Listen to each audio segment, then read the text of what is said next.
Doug Betts, head of quality at Chrysler Group. Talk Yeah. a little bit about the progress that you've made in quality within all the brands that Chrysler owns. We really measure quality in ultimately in the owners or the people that buy our car. Would they buy the car again? Would they recommend the car to their friends and family members? We've improved that. If we go back 4 or 5 years, the improvement in willingness to sort of recommend the car to their friends or family members is up 124% from just 4 years ago. It's a big difference. If you want to look at something external to my own metrics, which might be, questionable, if you looked at Consumer Reports, they ask a question: would you buy the car again? And they measure how many people say I would definitely buy the car again.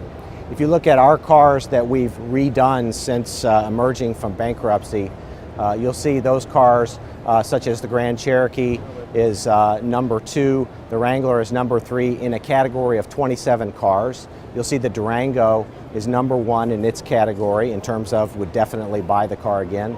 You'll see that the Charger is number 1, the 300 is number 2 in their category, and you'll see the Dart, which is one of our more recent launches, is number 3 in a category of 20 different, 20 competitors for I would definitely buy the car again, and having the highest percentage of people that say that. So we feel like we've made a tremendous amount of progress in what would be really the most important quality metric, the recommendation of our owners.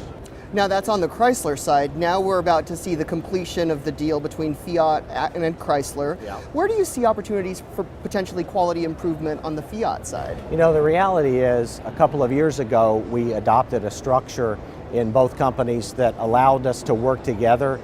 Even though we were 2 separate legal entities, we worked together. We split up the world into 4 regions and basically cooperated in a way that was as if we were already merged, in anticipation of the day that's coming, sometime soon, to actually make it, legal and official. So I would say most of those opportunities are already in progress. You can see today we unveiled the Chrysler 200.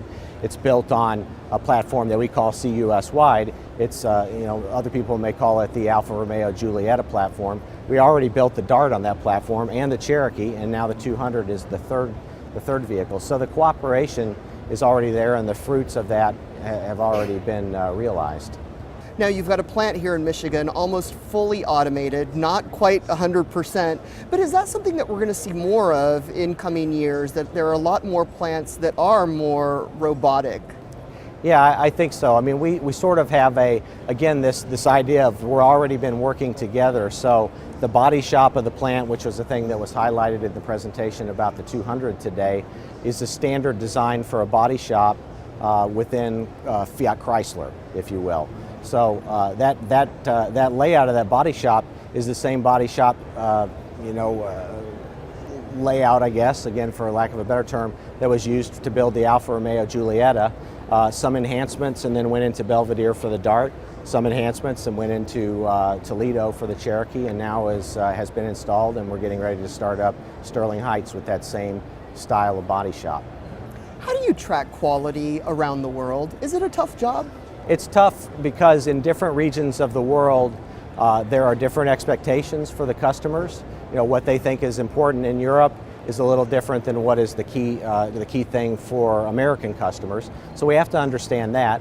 The other thing we have to do is to be able to benchmark ourselves in each region against the competitors, and that's where it gets a little more tricky. In the United States, there's a number of third parties that make it very easy to benchmark yourself against the competitors, but there are not so many sort of viable third parties in other parts of the world. In some cases, you have to go out and do your own surveying, both of your cars as well as the competitors' cars, to really understand where you are and what you need to improve on, which is vital in terms of motivating and really targeting the activities to improve the quality of the cars.